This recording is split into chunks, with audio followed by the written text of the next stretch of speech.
ہم وہی کہیں گے جو ہمارا دین ہم کو بتاتا ہے، عمل کرو تو تمہارا بھلا ہے۔ اللہ رب العالمین والصلاة والسلام علی سید الانبیاء والمرسلین، اما بعد فاعوذ باللہ من الشیطان الرجیم، بسم اللہ الرحمن الرحیم۔ ان اللہ وملائکتہ یصلون علی النبی یا ایہا الذین آمنوا صلوا علیہ وسلموا تسلیما۔ اللہم صلی علی سیدنا و شفیعنا و حبیبنا و مولانا محمد وبارک وسلم صلاۃ و سلام علیک یا رسول اللہ صلی اللہ تعالی علیہ وسلم۔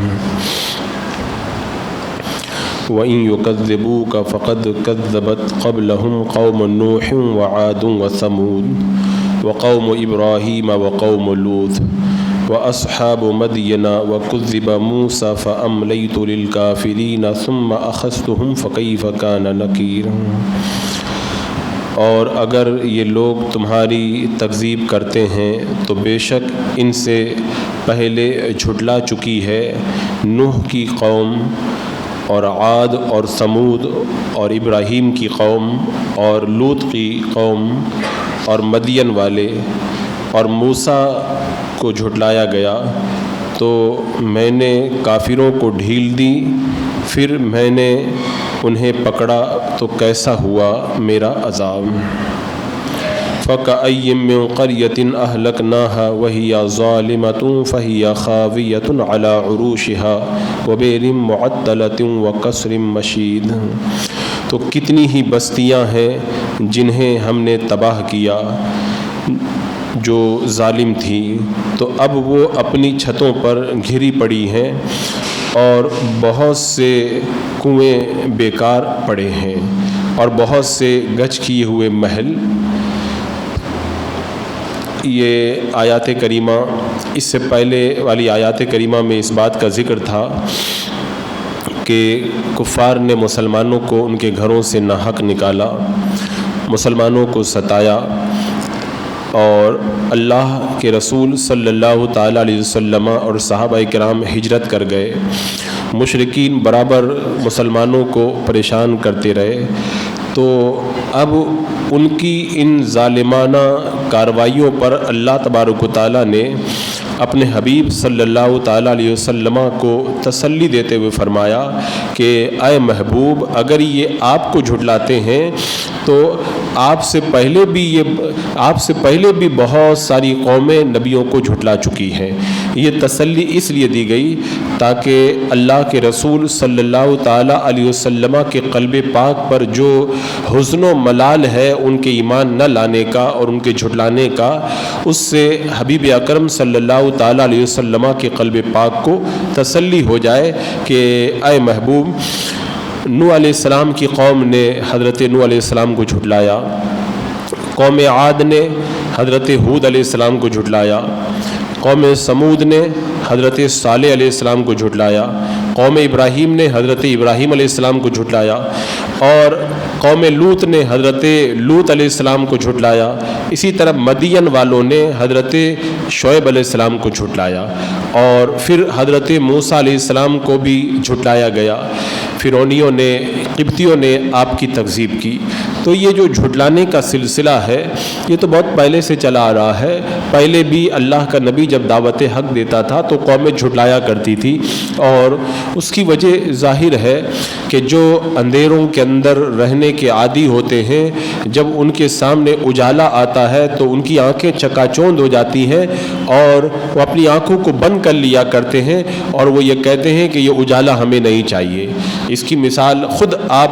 اپنے معاشرے میں بھی دیکھ سکتے ہو کہ جب کمرے میں بالکل اندھیرا ہو اور کافی دیر تک آپ اندھیرے میں رہتے ہیں، اچانک کوئی آ کر کے لائٹ جلا دے تو آپ کی آنکھیں چکا چوند ہو جاتی ہیں۔ آپ کہتے ہیں ابھی لائٹ بند رکھو تھوڑی دیر کے لیے، اس لیے کہ اندھیرے میں رہنے کی وجہ سے ڈائریکٹ جو اجالا ہوا ہے اس سے میری آنکھوں کو تکلیف ہو رہی ہے۔ تو یہ تو دنیا کا معاملہ، ورنہ جو حق کا اجالا پھیلتا ہے تو باطل پر جمنے والے لوگوں کو اس حق سے تکلیف ہوتی ہے، اور اہل باطل جو ہے وہ حق سے مقابلہ اور ٹکر لینے کے لیے آگے آ جاتے ہیں۔ تو یہ تو بہت پہلے سے ہوتا ہوا آیا ہے۔ تو اللہ تبارک و تعالیٰ نے اپنے حبیب علیہ الصلوۃ والسلام کی تسلی کے لیے یہ آیات کریمہ نازل فرمائی۔ یہاں پہ جو یہ فرمایا گیا کہ حضرت موسیٰ علیہ السلام کو جھٹلایا گیا،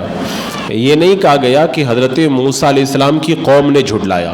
یعنی قوم لوط کہا گیا اور قوم نوح کہا گیا، قوم ابراہیم کہا گیا، لیکن یہ نہیں کہا گیا کہ قوم موسیٰ، اس لیے کہ حضرت موسیٰ علیہ السلام کو ان کی قوم نے نہیں جھٹلایا تھا بلکہ قبطیوں نے آپ کو جھٹلایا تھا۔ لیکن یہاں پر ایک سوال یہ ذہن میں آ سکتا ہے کہ جو حضرت موسیٰ علیہ السلام کی قوم تھی بنی اسرائیل، انہوں نے بھی تو کئی مرتبہ انکار کیا تھا، جیسے انہوں نے کہا تھا کہ لن نؤمن لک حتی نری اللہ جہرۃ، اے موسیٰ ہم آپ پر ہرگز ایمان نہیں لائیں گے جب تک اللہ تعالیٰ کو کھلم کھلا نہیں دیکھ لیتے۔ تو قوم موسیٰ نے بھی تو جھٹلایا تھا۔ تو علماء نے فرمایا کہ اگرچہ حضرت موسیٰ علیہ السلام کو ان کی قوم نے جھٹلایا تھا، لیکن جب وہ معجزہ دیکھتے تھے تو توبہ کر لیتے تھے اور اپنی نیاز بندی کا ثبوت پیش کرتے تھے۔ اور یہاں پہ اللہ تعالیٰ نے جو فرمایا نا فَأَمْلَيْتُ لِلْكَافِرِينَ، میں نے کافروں کو ایک زمانے کے لیے مہلت دی،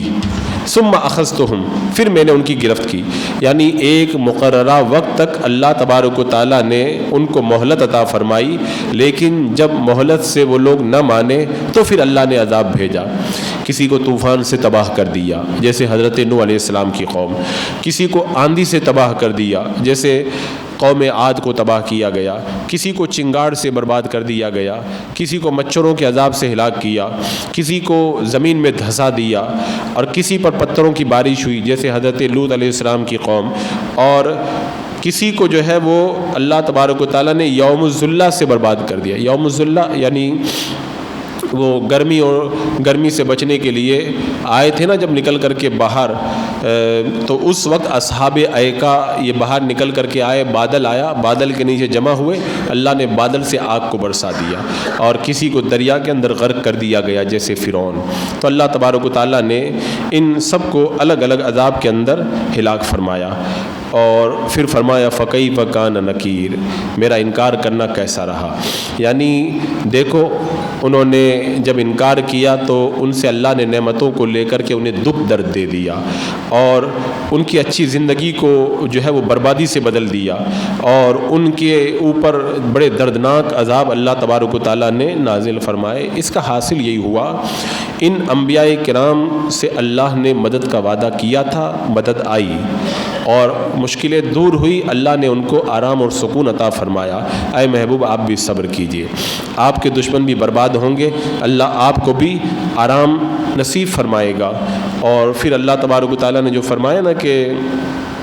پھر ان بستیوں کو دیکھو، یہاں پر ایک بات ذہن میں یہ آ سکتی ہے کہ پچھلی امتوں کو تو اللہ تعالیٰ نے تباہ و برباد کر دیا،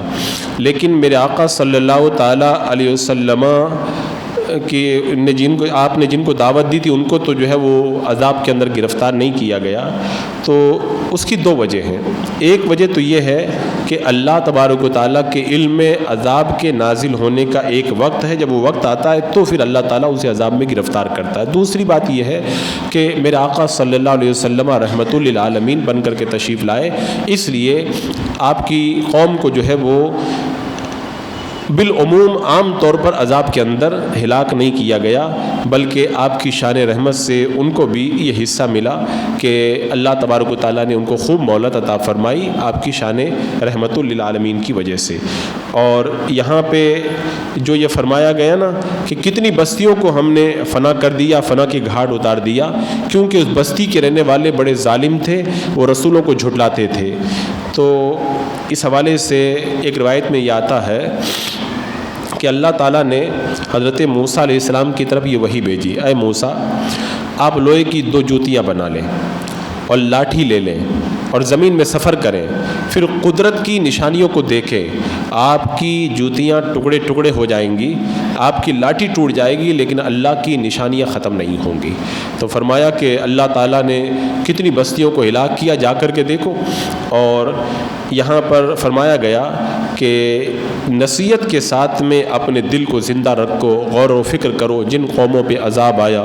ان کو دیکھو تاکہ تمہارے دل میں اللہ کا خوف پیدا ہو، دنیا سے بے رغبتی پیدا ہو، اللہ کی قدرت پر تمہارا یقین مضبوط ہو جائے۔ اور پچھلے لوگوں کے واقعات تم کو اس لیے بتائے جا رہے ہیں تاکہ ان کو سن کر کے تمہارے دل و دماغ کے اندر بھی اللہ سے ڈرنے کا جذبہ پیدا ہو کہ دیکھو انہوں نے گناہ کیے، بدکاریاں کی تو وہ کیسے تباہ کیے گئے۔ تو اس آیت کریمہ میں یہی ارشاد فرمایا کہ پہلے کی امتوں کے واقعات کو دیکھنے سے دلوں کے اندر تابندگی پیدا ہوتی ہے۔ تو سب سے برا دل کون سا دل ہوتا ہے؟ جو اندھا ہو جائے۔ اتنی نصیحتوں کو سن کر بھی جو رائے حق کے اوپر نہ آئے وہ دل مردہ ہوا کرتا ہے۔ تو اللہ تبارک و تعالیٰ نے یہاں پر دلوں کی زندگی کا سامان بیان فرمایا۔ اچھا، یہاں پہ جو یہ فرمایا گیا وَبِحْرٍ مُعَطَّلَةٍ وَقَصْرٍ مَشِيدٍ، یہ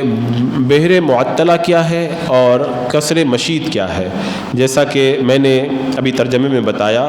کہ وہ بستیاں اپنی چھتوں پر گھری ہوئی ہیں۔ اس بستی سے مراد کیا ہے؟ تو بعض مفسرین فرماتے ہیں کہ اس سے مراد یہ ہے کہ حضرت صالح علیہ السلام جس کنویں کے پاس اترے تھے، 4000 آپ کے امتی بھی آپ کے ساتھ میں تھے۔ یہ اس وقت کی بات ہے جب آپ کی امت پر عذاب آیا تھا، تو آپ اور آپ کے ساتھی نجات پا کر کے اس کنویں کے پاس میں آ گئے تھے۔ اسی کنویں کا نام ہے حضرت موت۔ اور بتایا جاتا ہے کہ کنویں کے آس پاس میں ایک شہر تھا، اسے حضرت صالح علیہ السلام کی قوم نے بنایا تھا۔ اس کا امیر ایک بادشاہ جلیس بن جلاس تھا۔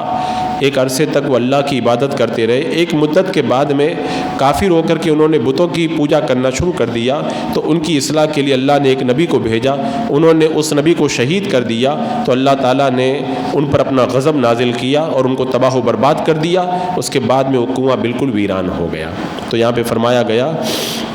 کتنے وہ آباد کنویں ہیں کہ بستیوں میں ہر وقت پانی سے بھرے رہتے تھے، پانی نکالنے والے ہر وقت وہاں پہ بھیڑ لگا کے رکھتے تھے، لیکن اب وہ کنویں ویران پڑے ہیں اس لیے کہ وہاں پہ پانی نکالنے والا کوئی نہیں ہے، وہ سب تباہ و برباد کر دیے گئے ہیں۔ اس کے بعد میں جو آگے فرمایا گیا کہ اور وقصر مشید، اور بہت سی وہ بستیاں ہیں جو چھتوں پہ گری ہوئی ہیں۔ یہ تو کنویں کا معاملہ ہو گیا۔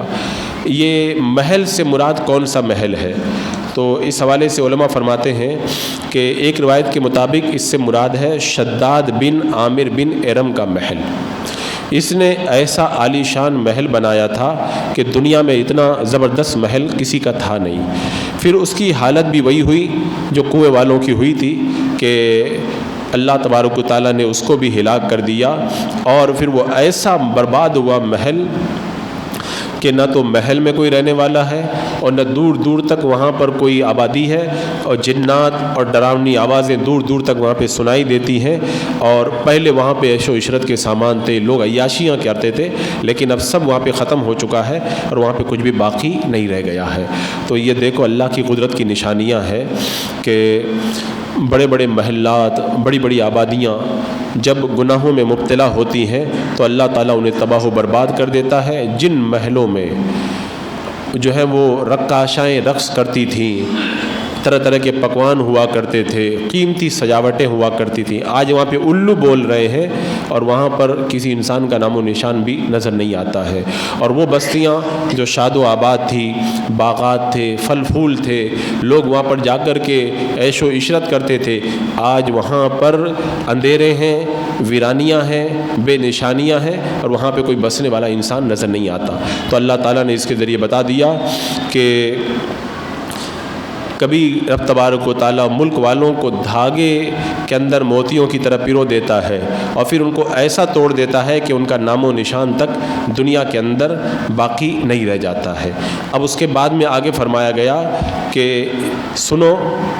یہ جو کچھ بھی بیان کیا گیا ہے، افلم یسیروا فی الارض، تو کیا یہ لوگ زمین میں نہیں چلے پھرے؟ اور فرمایا کہ فتکون لہم قلوب یعقلون بہا او آذان یسمعون بہا فإنہا لا تعمل الابصار ولکن تعمل القلوب التي فی الصدور، یعنی یہ چلے پھرے نہیں کہ ان کے دل ہوں جس سے یہ سمجھیں، یا کان ہو جس سے یہ سنیں، اور آنکھیں اندھی نہیں ہو جاتی بلکہ ان کے وہ دل اندھے ہو جاتے ہیں جو ان کے سینوں کے اندر ہیں۔ یعنی اللہ تعالیٰ نے بتایا کہ یہ جو قدرت کی نشانیاں زمین کے اندر بکھری ہوئی ہیں ان کی سیر کرو، یمن اور شام میں جاؤ، دیکھو کیسے تباہی کے نشانات تمہیں ملیں گے۔ اور رب نے بتا دیا کہ اگر انسان کے دل کی آنکھیں اگر اندھی نہیں ہوئی ہیں تو انسان سب کچھ جا کر کے دیکھ سکتا ہے، یعنی ایسے اسباب موجود ہیں کہ جن سے وہ دیکھ کر کے عبرت حاصل کرے، سن کر کے عبرت حاصل کرے۔ اچھا، یہاں پہ ایک سوال یہ ہے کہ کفار مکہ بار بار ان عذاب والے علاقوں میں جاتے تھے، تو ان سے یہ کیوں کہا گیا کہ یہ لوگ دیکھتے سنتے نہیں ہیں؟ تو اس کی وجہ یہ ہے، یہ لوگ جاتے تھے، دیکھتے تھے، سنتے تھے، لیکن ان سے عبرت نہیں حاصل کرتے تھے۔ تو اگر بندہ کانوں سے سنے، آنکھوں سے دیکھے، لیکن سن کر دیکھ کر کے سدھرتا نہیں ہے، تو اس کا مطلب یہ ہے کہ اس کے ماتھے کی آنکھیں تو دیکھ رہی ہیں لیکن دل کی جو آنکھیں ہیں وہ اندھی ہو چکی ہیں، اس کو دیکھنے سے کوئی فائدہ نہیں ہوتا ہے۔ یعنی ان کی دیکھنے والی آنکھیں تو دیکھ رہی ہیں لیکن جو سمجھنے والی آنکھیں ہیں، دل کی آنکھیں، وہ ان کی اندھی ہو چکی ہیں کہ گزشتہ لوگوں کے حالات اور واقعات کو دیکھ کر کے یہ عبرت حاصل نہیں کرتے۔ اللہ کے رسول صلی اللہ تعالیٰ علیہ وسلم کی ایک روایت یہ ہے کہ ہر انسان کو اللہ تعالیٰ نے 4 آنکھیں دی ہیں، 2 آنکھیں سر میں ہیں جن سے وہ دنیا کی چیزوں کو دیکھتا ہے، اور 2 آنکھیں دل میں ہیں جن سے وہ دینی باتوں کو دیکھتا ہے۔ اور اکثر لوگوں کی یہی جو دل والی آنکھیں ہیں نا، یہی اندھی ہوتی ہیں، ورنہ کافروں کو آپ دیکھ لیں، ان کی بھی دنیا والی آنکھیں تو موجود ہیں لیکن ان کے کچھ سمجھ میں نہیں آتا۔ اور حضرت سہل رضی اللہ تعالیٰ عنہ فرماتے ہیں کہ دل کی بصر کا تھوڑا سا نور خواہشات اور شہوات کے اوپر غالب آ جاتا ہے تو پھر انسان کچھ بھی نہیں کر پاتا۔ یعنی بندہ جو ہے وہ اگر دل کی آنکھوں کا اندھا ہو جائے تو خواہشات کی وجہ سے وہ اندھا ہوتا ہے۔ اگر بندہ نفس کے کہنے پہ نہ چلے تو دل کی آنکھیں کبھی اندھی نہیں ہوا کرتی ہیں۔ حضرت مالک بن انس رضی اللہ تعالیٰ عنہ فرماتے ہیں، مجھے یہ حدیث ملی ہے، حضرت عیسیٰ علیہ السلام نے فرمایا، اللہ تعالیٰ کے ذکر کے سوا اور کوئی زیادہ کلام نہ کرو، اس لیے کہ زیادہ کلام کرنے سے دل یہ زنگ لگ جاتا ہے، دل اندھا ہو جاتا ہے، اور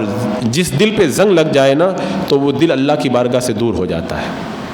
آپ دیکھ لو، تجربہ کر کے دیکھ لو، جس دن آدمی زیادہ بکواس کرتا ہے، فالتو باتیں کرتا ہے نا، اس کو نماز میں اس دن مزہ نہیں آتا۔ جو لوگ تہجد کی نماز کے لیے اٹھتے ہیں روزانہ، جس دن سونے سے پہلے زیادہ فالتو باتیں کریں گے، اس دن تہجد کی نماز میں ان کی نیند نہیں کھلے گی، کیونکہ فالتو باتیں کرنے سے دل اندھا ہوتا ہے۔ اور حضرت مالک بن دینار رضی اللہ تعالیٰ عنہ نے فرمایا، جو مخلوق کی باتوں کے بجائے اللہ تعالیٰ کی باتوں سے مانوس نہیں ہوتا، یعنی اللہ تعالیٰ کی باتوں کی طرف توجہ نہیں دیتا، لوگوں کی باتیں زیادہ دھیان دیتا ہے، تو اس کے عمل جو ہیں وہ کم ہو جاتے ہیں، نیک کام کم ہو جاتے ہیں، اور جس کے نیک کام کم ہو جاتے ہیں اس کا دل اندھا ہو جاتا ہے، اور جس کا دل اندھا ہو جائے نا اس کی عمر برباد ہو جاتی ہے، کیونکہ جب دل اندھا ہو گیا، نیک کام کم ہو گئے، وہ اگر 1000 سال بھی زندہ رہے گا تو فالتو کام کرے گا، اور جو فالتو کاموں میں زندگی گزر جائے وہ زندگی تباہ و برباد ہے۔ اور حدیث پاک میں ہے، اللہ کے رسول علیہ السلام نے فرمایا، ہر چیز کو کہ زنگ کو دور کرنے کے لیے کوئی چیز ہوا کرتی ہے، اور دل پہ جب زنگ لگ جاتا ہے تو دل کے زنگ کو اللہ کا ذکر دور کرتا ہے۔ تو اللہ تعالیٰ نے فرمایا نا کہ دل کی آنکھیں اندھی ہو جاتی ہیں، تو دل کی آنکھیں اگر کسی کی اندھی ہو جائیں، نیک کاموں میں دل نہ لگے، تو اس کو چاہیے کہ اللہ کا ذکر زیادہ کرے تاکہ دل کا زنگ دور ہو جائے، زبان کو سلامت رکھے، آنکھوں سے فالتو کام نہ کرے، اور کانوں کو سنبھال کر کے رکھے، پھر اس کو اللہ تعالیٰ عبادت کی لذت عطا فرمائے۔ حضرت ابو عبداللہ انطاقی رحمۃ اللہ تعالیٰ علیہ نے فرمایا، دل کا علاج 5 چیزوں سے ہوتا ہے۔ ایک، نیک لوگوں کی صحبت، اگر دل اندھا ہو جائے نا تو نیکوں کے پاس میں بندہ بیٹھے تو اللہ تعالیٰ نیکوں کی صحبت کی برکت سے اس کے دل کو زندگی عطا فرما دیتا ہے۔ اور نیکوں کی صحبت تو اتنی بابرکت ہے، وہ خالی ایک نظر جب دل پہ ڈال دیتے ہیں نا تو 50 سال کا بگڑا ہوا انسان بھی جو ہے وہ سدھر جایا کرتا ہے۔ اور ہم نے کتابوں میں تو بہت کچھ پڑھا ہے، لیکن جو خود ہم نے جس چیز کا مشاہدہ کیا ہے، جو ہماری نگاہوں کے سامنے جو باتیں آئی ہیں کہ ایسے بگڑے ہوئے لوگ، بہت ساری انہوں نے تقریریں بھی سنی، بہت سے علماء سے بھی ملے، لیکن اپنے علاقے کے بہت بڑے بگڑے ہوئے لوگ تھے۔ حضور تاج الشریعہ رحمۃ اللہ تعالیٰ علیہ کسی پروگرام میں تشریف لائے، حضرت کو دیکھا تو انہوں نے اپنی زبان سے کہا کہ آج پہلی مرتبہ کسی عالم کو دیکھ کر کے دل کی دنیا بدلی، اور پھر ایسا سدھرے نا کہ کبھی گناہوں کی طرف بڑھنے کی ان کی رغبت بھی نہ ہوئی۔ تو یہ اللہ والوں کو دیکھنے کی یہ برکتیں ہوا کرتی ہے۔ دوسری چیز قرآن مقدس کی تلاوت۔ جس کا دل اندھا ہو جائے، دل سیاہ ہو جائے، تو اس کو چاہیے کہ وہ قرآن مقدس کی زیادہ تلاوت کرے، کیونکہ قرآن کی تلاوت سے دل کا میل ختم ہوا کرتا ہے۔ تیسری چیز، پیٹ کو کھانے سے خالی رکھنا، یعنی اتنا ہی کھانا کھانا جتنی انسان کو ضرورت ہو، اتنا نہ کھا لینا کہ ناک تک بھر جائے، یعنی بہت زیادہ کھا لینا کہ جس سے بد ہضمی تک کی شکایت ہو جائے اور خواہشات کے اندر بندہ گرفتار ہو کر کے کھائے، تو ایسے کھانے سے بھی دل کے اندر مردنی پیدا ہوتی ہے۔ تو انسان کو کھانے میں احتیاط سے کام لینا چاہیے اور حلال روزی کھانا چاہیے، اس سے دل کے اندر اللہ تعالیٰ زندگی عطا فرماتا ہے۔ چوتھی چیز ہے رات کے اندر اٹھ کر کے نماز پڑھنا،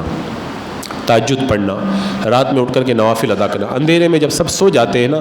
بندہ اس وقت اٹھ کر کے جب نماز پڑھتا ہے اس کا دل زندہ ہو جاتا ہے۔ حضرت سیدنا جنید بغدادی رضی اللہ تعالیٰ عنہ کے وصال کے بعد آپ کو کسی نے خواب میں دیکھا، پوچھا کہ کیا ہوا؟ کہا کہ جتنے اشارات تھے، جو نکات تھے، باریک باتیں تھی، سب چلی گئیں، یہاں پہ اگر کام آیا تو رات میں اٹھ کر کے 2 رکعت نماز پڑھنا کام آیا یہاں پر۔ تو یہ رات کی نماز سے بھی دل اللہ تعالیٰ زندہ فرما دیتا ہے۔ فرماتے ہیں حضرت ابو عبداللہ، 5ویں چیز، سحری کے وقت میں رونا۔ جب سحر کا وقت ہوتا ہے، صبح صادق سے پہلے یا صبح صادق کے وقت، اس وقت بندہ جب روتا ہے، اللہ کی بارگاہ میں دعا کرتا ہے نا، تو اس وقت کی جو ہوائیں چلتی ہیں نا، وہ ہوائیں ان دعا کرنے والوں کی دعاؤں کو اٹھا کر کے اللہ کی بارگاہ میں لے جاتی ہیں، اور اس وقت جو بندہ روتا ہے نا، اللہ تعالیٰ اس کو بہت پسند کرتا ہے۔ قرآن پاک میں فرمایا نا، والمستغفرین بالاسحار، سحری کے وقت میں جو توبہ و استغفار کرتے ہیں، اللہ تعالیٰ ان بندوں کو جو ہے وہ اپنا محبوب بناتا ہے۔ تو فرماتے ہیں حضرت ابو عبداللہ کہ دل کو زندہ کرنے کے لیے 5 چیزیں ہیں، ان 5 چیزوں پہ بندہ عمل کرے تو اللہ تعالیٰ اس کے دل کی آنکھیں کھول دیتا ہے، اور اللہ تعالیٰ اس کے دل کو زندگی عطا فرماتا ہے۔ نیکوں کی صحبت، قرآن کی تلاوت، پیٹ کو زیادہ نہ بھرنا، اور رات میں اٹھ کر کے نماز پڑھنا یا تہجد پڑھنا، اور سحری کے وقت میں رونا، اللہ کی بارگاہ میں توبہ و استغفار کرنا۔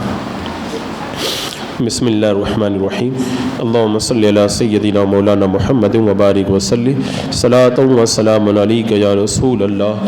یا اللہ یا رحمان یا رحیم العالمین، اپنے محبوبین کے صدقے میں اعمال صالحہ کی توفیق عطا فرما۔ اے اللہ، ہر گناہ ہر برائی سے محفوظ و مامون فرما، ایمان پہ زندگی، ایمانی پر خاتمہ عطا فرما۔ ربنا تقبل منا انک انت السمیع العلیم وتب علینا انک انت التواب الرحیم۔ ان اللہ وملائکتہ یصلون علی النبی یا ایھا الذین آمنوا صلوا علیہ وسلموا تسلیما۔